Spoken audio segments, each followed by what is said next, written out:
Oke, jadi kali ini gue akan bikin video yang sedikit berbeda ya. Di sini gue akan analisa ya posisi yang gue punya pribadi ya, yaitu Bank BCA. Dan kita akan lihat comparable analisisnya antara BCA ya kan, kita lihat juga Mandiri dan juga ntar kita lihat BRI. Kenapa gue pengen bikin video seperti ini? Karena gue percaya ya konsep dimana kalau gue mau kalian semua itu ngerti, ya, lebih baik untuk gue tunjukin cara framework berpikirnya gitu. Gue nggak pengen cuman ngasih ikan, cuman gue pengen kalian ngelihat gimana caranya gue mancing gitu. Jadi nonton dulu nih, caranya mancing itu gimana, gue lebih baik ngajarin kalian mancing, ya, dibanding gue kasih ikan, lu bisa makan sekarang tapi entar lu nggak bisa makan lagi, gitu. Fungsinya juga ketika lu bisa belajar untuk menganalisa sebuah bisnis, kedepannya ketika lu punya bisnis-bisnis lu pribadi, itu akan lu lebih ngerti gitu loh, cara ngelihatnya seperti apa, ya, cara menganalisa seperti apa. Dan ini pribadi juga akan gue dokumentasikan ya selama mungkin ya 10 sampai 15 tahun ke depan gue bisa balik lagi ke video ini dan gue lihat nanti pikiran gue ya di 2026 ini terhadap suatu perusahaan A, B atau C itu seperti apa dan akankah tesisnya terbukti di masa depan gitu kan. Dan gue selalu punya pandangan investasi yang sebenarnya lumayan mirip dengan Warren Buffett ya. Di mana gue ketika gue build sebuah posisi, gue nggak terlalu banyak keluar masuk, gue nggak terlalu banyak overtrade, senjata gue cuma satu gitu kan, waktu. Nah, dari waktu apa yang gue hasilkan ya itu compounding. Dan menurut gue compounding sendiri itu adalah hal terbaik yang pernah ada di dunia. Ya. Jadi gue sarankan teman-teman semua, lo yang baru pertama investasi, coba untuk bikin tabel compounding gitu. Karena compounding itu benar-benar kayak keajaiban dunia ke-8 gitu kan. Ketika misal lu punya uang 100 juta, ya kan?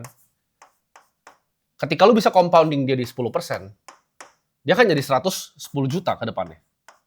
Ketika lu bisa 10% lagi, ini dia akan gulung terus ke bawah ya. Jadi konsepnya compounding itu seperti bunga berbunga. Nah, ketika kalian bisa melakukan ini selama misalnya kita lihat 30 tahun ya, ini uang kalian akan sekitar kalau gue nggak salah 17,5 kali ya. Jadi uang ibaratnya 100 juta rupiah, kalau lu compounding 10% selama 30 tahun, ya, itu kan menghasilkan uang 1,7 miliar.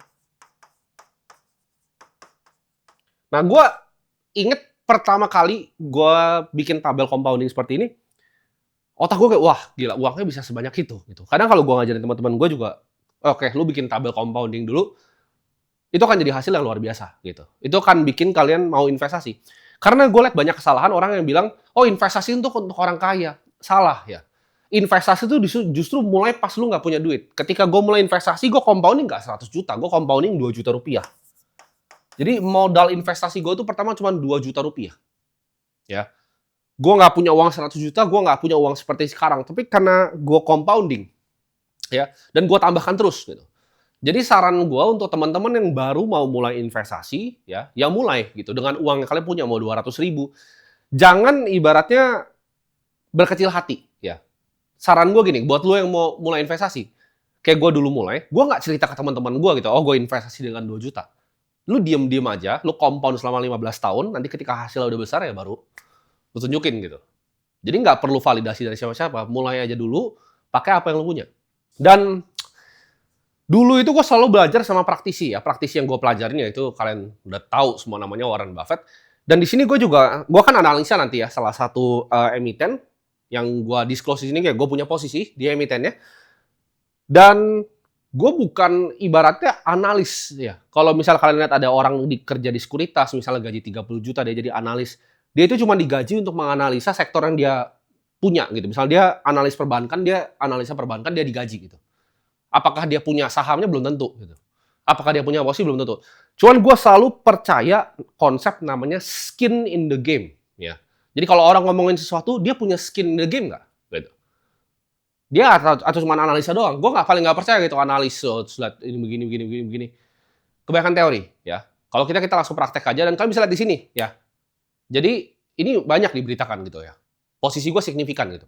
Dan sektor yang gue dari dulu punya ibaratnya circle of competence. Ibarat kalau kita main baseball gitu kan, titik pukulnya itu di mana? Titik pukul gue tuh gue selalu suka dengan perbankan. Ya, gue jadi belajarin perbankan tuh kira-kira udah belasan tahun. Ya. Dari gue umur 14, 15 itu gue pelajarin banget sektor perbankan.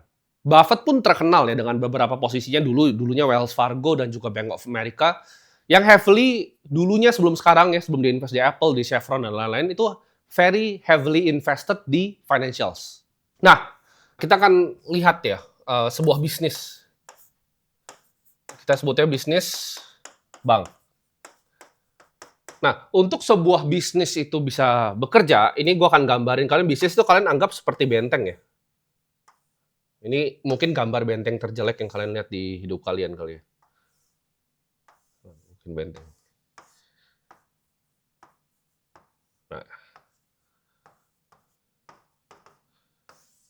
Nah, anggap bisnis itu seperti benteng. Ketika lu punya benteng, ya kan, banyak orang yang akan mau serang benteng lu. Jadi dibutuhkan konsep namanya economic mode. Ya. Jadi kalau di benteng itu biasanya ada parit nih kayak gini, oke? Terus ini ada jembatannya di sini, ini ada pintunya kan. Nah, gini. Benteng itu biasa gini, dan pintunya ini Pak, ini bisa ditarik-tarik nih, bisa ditarik ke atas jadi orang nggak bisa masuk. Nah, ini ada paritnya semua. Nah, parit ini namanya apa? Ini namanya mode, ya. Atau di bisnis kita sebutnya economic mode. Ketika lu punya parit yang membentang luas, itu akan makin sulit untuk bikin orang nyerang bisnis lu. Lu pengen bikin restoran, ya. Economic mode lu apa? Oh, mungkin chef lu jago masak. Tapi orang bisa ngambil chef lu. Gitu. Jadi apakah itu economic mode yang kuat? Belum tentu. Nah, kita akan bedah nanti bisnis bank dari konsep ini. Gitu. Ya, kita sebut dengan economic mode. Jadi di bisnis yang perlu lu cari itu cuma satu, economic mode. Kenapa Warren Buffett nggak suka dengan saham-saham komoditas misalnya? Karena komoditas nggak punya economic mode. Siapa yang bisa jual batu bara lebih murah, dia akan menang. Gitu. Sama, siapa yang bisa jual nikel lebih murah, dia akan menang. Jadi nggak ada di sana nilai tambah. Ya. Economic mode-nya nggak ada. Kita akan belajar ya, bisnis benteng bank itu sebenarnya apa sih sebenarnya? Benteng bank itu kan sederhana ya. Dia dapat duit dari orang, lalu dia bisa lendingkan dengan rate yang lebih tinggi. Ya. Jadi misalnya dia dapat duit nih, terus dia kasih bunga 3%. Lalu dia lending. Duitnya dikeluarin, di lending misalnya harganya 10% gitu. Maka 7% ini akan jadi namanya net interest margin NIM. Ya. Dia akan mendapatkan keuntungan di sini gitu. Jadi konsep bank itu sangat-sangat sederhana. Dia butuh duit, dia kasih duit ke orang, ya. Tengahnya itu keuntungan dia, dan ini angka yang terkenal banget di bank, yaitu net interest margin. Nah, net interest margin ini itu biasanya kita bisa lihat economic mode-nya dari mana? Dari satu angka ya, namanya current account dan saving account, atau disebutnya kasa kalau analis bank. Nah, kasa ini apa sih? Kasa ini adalah dana murahnya. Jadi makin murah bank dapat suatu dana, dia akan bisa portable net interest margin ya. Misalnya dari 5%, 6%, 7% gitu. Jadi kita di sini kita akan analisa, di sini kita lihat BCA, BBCA, kita akan lihat BMRI dan BBRI. Untuk melihat mana yang punya economic mode. Satu angka yang gue paling suka di sini adalah kasa. Kasa ini economic mode yang paling kuat ya. Karena makin murah bank dapat suatu dana, dia akan bisa makin besar spread-nya untuk net interest margin-nya. Jadi kasa ini apa? Kasa ini adalah uang yang di luar dari misalnya dia time deposit tadi. Itu uang yang endap di rekening-rekening kalian. Ketika kalian dapat gaji nih, current account dan saving account, nah itu rekening uang yang mengendap yang bisa dipakai sama banknya. Jadi BCA itu di berapa? BCA itu di 82%. Ya kan? Nah, ini Mandiri baru naik nih. Ya, belakangannya baru naik. Tapi secara historis sebenarnya biasanya 65, 70, 75. Sekarang ini lagi bagus banget di 79%. BRI ini 65%. Artinya apa di sini? Yang menang clearly BCA, dananya paling murah. Nah, BRI ini kenapa divaluasi murah sama market? Orang yang banyak bilang, oh tapi BRI under value, dia murah, dia PER-nya lebih kecil. Itu orang-orang yang nggak mengerti analisa. Kenapa BCA di value lebih mahal dibanding bank-bank lain? Karena ini, dia punya kasa yang 82%. Dan 82% nanti gue akan tunjukin di model gue, kita akan forecast dia ini akan naik gitu. Dia nggak akan turun, tapi dia akan naik. Kenapa? Karena BCA punya internet banking, semua orang pakai gitu. Di sini ada switching cost gitu. Untuk orang susah gantinya. Mandiri ini naik karena dia internet bankingnya juga lagi gencar ya, live-in. Ya. Kalau kalian tanya ke orang-orang, pakainya paling banyak mana? Misalnya My BCA ya kan, klik BCA, pakai live-in atau pakai Brimo ya kalian udah tahu jawabannya yang paling banyak dipakai yang mana gitu. Nah, BRI ini 65% artinya apa? 35% dari BRI itu dananya bukan dana murah. Ya, dana murah itu dana yang di rekening kalian. Sedangkan kalau dananya mahal ibaratnya itu dana yang dia pakai namanya time deposit, deposito. Dia harus bayar ke orang 35% di sini. Nah. Ya ini simple ya, gue bikin coba kayak anak SD dengan bahasa yang paling sederhana. Jadi kalau kita lihat sekilas seperti ini ya, ini mungkin kelihatan kecil ya, tapi kalau kita ngomongin kayak 130 sampai 150 basis point BPS. Ketika bank itu punya aset misalnya 1.500 triliun, ini perbedaannya, itu net profit bisa beda, kalian tahu nggak seberapa? Belasan triliun. Belasan T. Jadi bedanya 130 sampai 150 basis points di aset 1.500 triliun. Itu belasan T keuntungan. Ini yang bikin memang waktu itu BCA itu bukannya net profitnya paling besar. Ya. Kita semua tahu waktu itu BRI, sekarang Mandiri. Tapi ke depannya BCA akan paling besar. Kenapa? Karena dia bisa punya dana yang paling murah. Ya, kuncinya bank ini di kasa. Makanya kalau kalian lihat ya, pengusaha paling hebat di Indonesia yaitu Antoni Salim. Beliau itu masih punya 1% ya dari BCA. Dari zaman dulu ketika dia take over sama Jarum Group, dia masih punya 1%. Kenapa? Karena dia tahu economic mode ini. Lalu kita akan lihat ketika lo punya perusahaan, gimana sih caranya perusahaan bertumbuh? Perusahaan itu bertumbuh dengan memiliki yang namanya laba ditahan, ya kan? Jadi kalau perusahaan itu menghasilkan net profit, misalnya perusahaan itu profit, ya kan? Itu bisa dipakai buat apa aja sih kalau perusahaan level TBK ya? Satu, itu lo bisa pakai buat laba ditahan. Laba ditahan. Lalu dua, lo bisa pakai untuk apa? Lo bisa pakai untuk share buyback. Buyback. Tiga ya bagi dividen, oke? Nah, ini banyak orang yang nggak ngerti gitu konsep dari dividen ini sebenarnya apa. Dividen itu kan pembagian dari profit.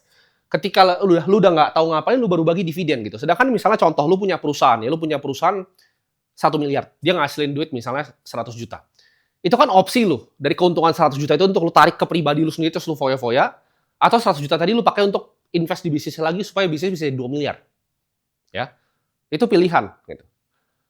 Nah, orang tapi banyak yang suka untuk narikin dividen seperti ini, ya. Kalau Mandiri dan BRI, gue ngerti, karena itu memang ada kebutuhan, ada mandat dari negara untuk melakukan seperti itu. Cuman kan kita lihat nih, kenapa dari ibaratnya laba ditahan ini, BCA juga bisa menang. Nah kita kan bilang juga di sini retain earnings saja, ya. Emang BCA itu tidak sebesar itu. Kalau kita lihat BRI, dividen yieldnya kalian cari mungkin bisa sampai 10% kalau di harga sekarang ya. Mandiri bisa 5%, ya kan kemarin sempat 8%.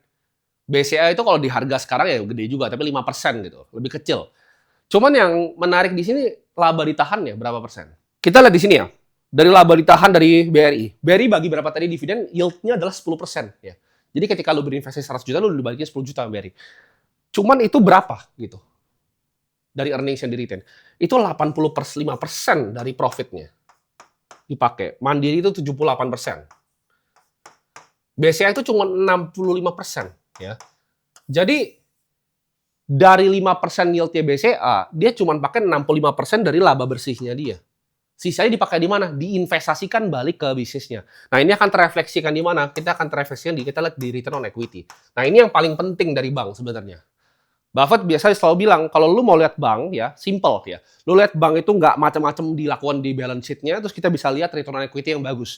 Return on equity-nya berapa kalau BCA? BCA itu historically bisa 22 sampai 24%. Ini historis ya gue bilang ya. Bukan angka pasti tapi historis.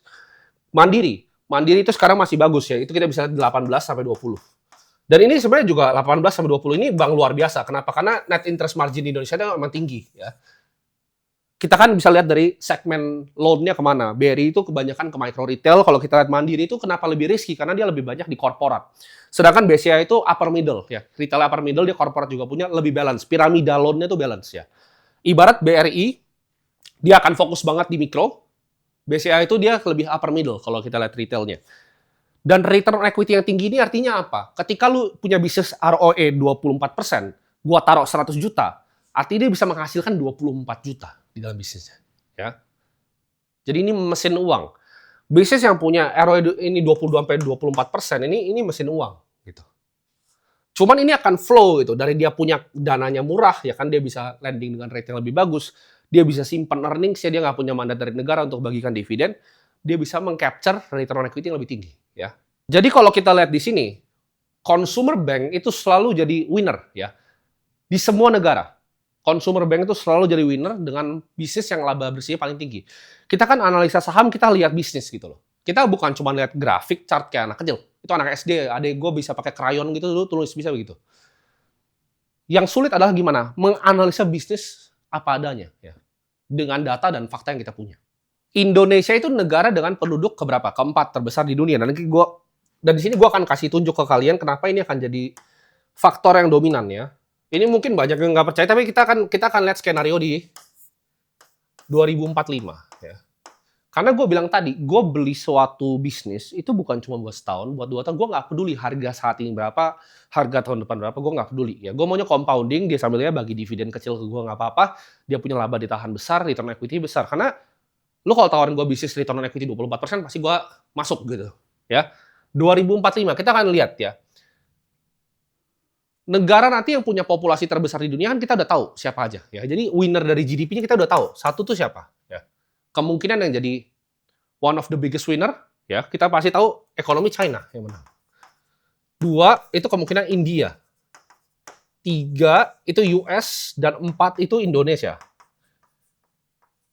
Nah, kalau sekarang kita ngomong sekarang nomor 5 kan kalau dari kita penduduk Pakistan, tapi Pakistan kayaknya ekonominya nggak sebagus mereka. Nah, dari sini kita bisa lihat gitu loh. Selain dari US, pemenang di setiap negara itu bisnis apa? Cina kita lihat ya, nomor 1 tuh ICBC ya. Ini bank. Kita juga lihat Construction Bank of China. Bank of China. Kita lihat ada apa lagi di China. China Agricultural Bank. Ini bank ya. Jadi perusahaan dengan laba bersih tertinggi ini sekarang ya. Ini bank, dan bank. Ya. Kalau India kita pasti tahu di sini ada Reliance kan, Reliance punyanya Ambani. Kedua, ada yang tahu State Bank of India, ya. Bank of India, ini bank. Ini HDFC ya, bisa ketiga. Ya. Jadi bank. Oke. US, nah kalau US exception, kalau kalian tanya sekarang itu paling tinggi apa laba bersihnya, jawabannya 1 Google. 2 itu kalau US Microsoft, MSFT, ya. Ketiga baru Nvidia. Nah, Indonesia kalian udah tahu ya, kalau Indonesia gampang. Sekarang Mandiri, BRI, BCA. Ya, yang kita udah bahas tadi. Oke, kita hitung banknya berapa. 1, 2, 3, 4, 5, 6, 7, 8. Jadi dari 4 negara dengan populasi terbesar di dunia, populasi besar, ini banknya sebanyak ini. Jadi bisnis yang menang tuh ya kalian bisa lihat sendiri. Kecuali US ya, karena dia kan ada AI, ada teknologi, ada Google, Microsoft, sama Nvidia. Cuman di luar 3 ini ya, basically, practically the winner is bank. Jadi kalau kalian mau ibaratnya proxy of Indonesian economy, ketika 2045 kita GDP keempat, keluar belinya bank. Gitu. Even kalau lu lihat Pakistan sekarang, nomor 1 kalau gue nggak salah oil and gas, yang kedua itu United Bank, bank juga itu Pakistan. Nah sekarang kita udah lihat ya, kita tadi udah lihat apa namanya, ibaratnya competitive advantage kan gue udah jelasin tadi ya. Competitive advantage di sini. Ini adalah economic mode-nya. Jadi nggak perlu banyak-banyak gitu angkanya. Cuman nggak sesimpel lu ngomong kayak price to book 1 juga, itu ngawur juga gitu loh. Karena nggak begitu. Jadi kenapa bank itu ada yang price to book-nya lebih murah, lebih tinggi? Karena 3 ini. Ini yang di value sama analis beneran gitu loh. Bukan kayak PB1 terus lu beli bank, itu salah. Kadang ada yang emang murah karena dia emang lebih jelek kualitasnya. Paham? Ketika kita lihat di sini ya, kita akan masuk ke metode valuasi. Nah, gimana sih caranya valuasi? Lu kalau diajarin mungkin di CFA dan lain-lain, bank itu banyak macam. Ya, ada dividend discount model, ada Gordon Growth model. Kalau kalian yang masih baru-baru kan belajarnya discounted cash flow, itu tapi anak kecil. Kita akan pakai yang paling simple banget. Ya. Jadi, cara gua analisa bank selama belasan tahun, itu selalu pakai namanya relative valuation. Kita lihat ya, konsensus dari analis luar itu rata-rata dari 34 analis ya, 9.800 gitu. Ini konsensus ya. Oke. Menurut gua, ini simple banget. Lu tinggal lihat book value per share-nya dari BCA berapa. Ya, lu tinggal lihat book value per share, BVPS. Nah, ini lu cari berapa? Misalnya 2.300 ya. Ini lu tinggal kaliin pakai relatif dia punya PI. Ya. Jadi kalau misalnya ada sebuah standar deviasi, rata-rata BCA misalnya di 4 sampai 5 kali PB. Sekarang dia 2 sampai 3 kali. Lu tinggal kaliin ya book value per share-nya dengan price multiple yang standar, misal kali 4. Gitu. Itu lu langsung dapat kira-kira gambaran valuasi kasar gitu kan. Dengan ini aja kita hitung-hitung bego, kita anggap BCA di 10.000 gitu. Dan apakah itu harga yang jauh dengan harga sekarang? Nah, kita akan masuk ke konsep yang namanya margin of safety atau MOS kita sebut sini ya. Ini gue akan coba gambar 5 tahun ya, 5 tahun saham BCA ini dari otak gue nih, gue belum sebenarnya ya, cuman kira-kira kayak gini kan. 5 tahun dia turun lah ya. Kira-kira biasanya seperti ini, oke. Tapi di dalam sebuah harga, ini adalah disebutnya price. Oke, ada juga yang namanya fair value. Ini yang tadi kita hitung pakai valuasi, fair value. Yang analis juga hitung di 9.800. Ini analis satu dunia, bukan gue ya. Ketika fair value terjadi, ya, dia begini nih. Nah, ini bisa gini. Oke, ya. Jadi perhatikan, ada namanya price dan ada fair value. Ketika ini terjadi gap di sini, ini namanya MOS atau margin of safety. Ibarat lu nyebrang truk, lu kan lebih berani kalau misalnya lebih jauh gitu gapnya. Ya, untuk mengkalkulasi MOS-nya berapa, kalian tinggal gampang, tinggal pakai price. Price sekarang berapa? 6.450 ya kan? Dan fair value tadi kita simpel aja biar gampang hitungnya 10.000. Nah, jaraknya berapa ya? Kalian gampang kan, tinggal 10.000 kan kurang 6.450 bagi 10.000. Jadi 35,5%. Jadi margin of safety 35,5%. Oke? Ya. Ketika lu punya bisnis diskonnya segini, lu mau beli atau enggak? Gitu. Gue cuma lihatnya gini ya. Jadi kalau gue salah ngitung 10.000, let's say dia di sini pun nih fair value-nya, gue masih ada gap-nya ini. Ini namanya margin of safety nih. Misalnya dia cuma ke 8.900 deh. Tapi gue kalau belinya cukup dalam diskonnya, gue udah untung. Nah ini yang dapat keuntungan di pasar modal dari Benjamin Graham, Charlie Munger, Warren Buffett. Orang-orang paling kaya di dunia, Chris Hohn, kalau kalian TCI Fund Management, semuanya pakai ini. Kalau kalian lihat ada yang ngajarin pakai yang apalah begitu, itu ya biasa kebanyakan teori gitu ya, kebanyakan teori. Ini yang paling banyak dipakai di dunia sama orang-orang paling sukses di dunia yang gue tahu juga semuanya pakai ini. Ya. Dilihat diskonnya, intrinsic value seperti apa. Jadi untuk valuasi biasanya kita akan pakai 3 case ya untuk valuasi tadi. Jadi kalian udah ngerti konsep margin of safety.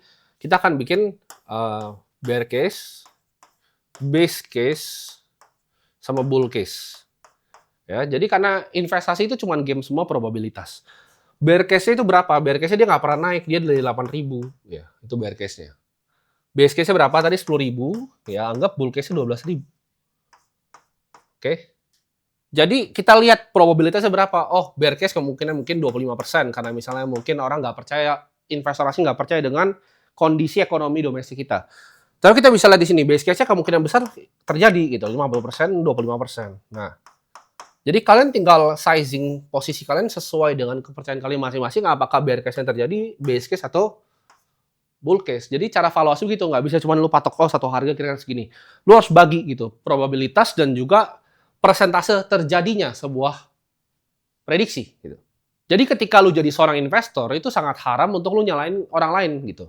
Karena lu tadi bilang, orang Indonesia kan banyak punya pikiran ya, saham itu adalah judi, ya kan, saham itu adalah financial market, kita ngomongnya financial market itu judi. Cuman kalau lu kirim video ini mereka belum tentu ngerti gitu, ya. Ini bukan game sederhana yang gampang. Investing adalah infinite game. Dan kemungkinan ketika lu mulai di awal lu pasti rugi. Kenapa? Karena lawan lu adalah orang-orang kayak gua, gitu. Lu jangan kira lu di financial market tuh lawan lu adalah temen sekolah lu, enggak. Lu berdua main itu kayak main sama-sama bego. Ibaratnya financial market tuh lu main pingpong, tapi lu nggak bisa lihat lawannya siapa. Kalau lu lebih bodoh dibanding rata-rata konsensus, lu akan selalu rugi, ya. Jadi financial market tuh seperti itu konsepnya. Lebih bodoh lu dari rata-rata konsensus yang kita sebutin namanya market, lu akan mendapatkan kerugian. Kalau lu nggak mau belajar kayak begini, ya lu silahkan nabungan jadi celengan ayam gitu. Lu nggak usah investasi, ya. Nggak usah teriak-teriak ke orang kalau rugi. Lu harus bisa punya pemikiran yang independen, lu harus lihat diri lu. Dan ini bukan game yang lu harus main kok, gitu. Kalau lu nggak pengen berinvestasi, lu nggak pengen mengerti sebuah bisnis, ya silakan, nggak ada yang maksa lu, gitu. Cuman ini gue akan ngajarin gimana caranya framework gue bisa melihat sebuah bisnis ya. Jadi kalau di ini ada manajemen dari BCA yang nonton ini, atau karyawan BCA silahkan kirim ke atasan kalian. Saran gue adalah yaitu, keep competitive advantage kalian. Ya. Jangan sampai kesalip. Karena kalau kita lihat dari segi internet banking sekarang, ada yang lagi ngejar kalian nih, yaitu Mandiri dengan Livin-nya. Jadi jangan sampai terlena nih, karena growth dari internet banking kalian bagus sekali. Ya, kalian bisa scaling cepat sekali tanpa karyawan yang banyak. Dan kalian bisa udah build trust gitu kan selama puluhan tahun, bisa dapat kasa, Kalau bisa kasa naikin lagi sampai 84%. Net interest margin kalian gue forecast ya di 2027, kan lihat di sini, itu harusnya bisa di sekitar ya hampir 6% ya. Dan kasa kalian juga harusnya meningkat by 2027. Jadi itu aja untuk video kali ini dan sekian ya analisa gue antara BCA, Mandiri, dan BRI.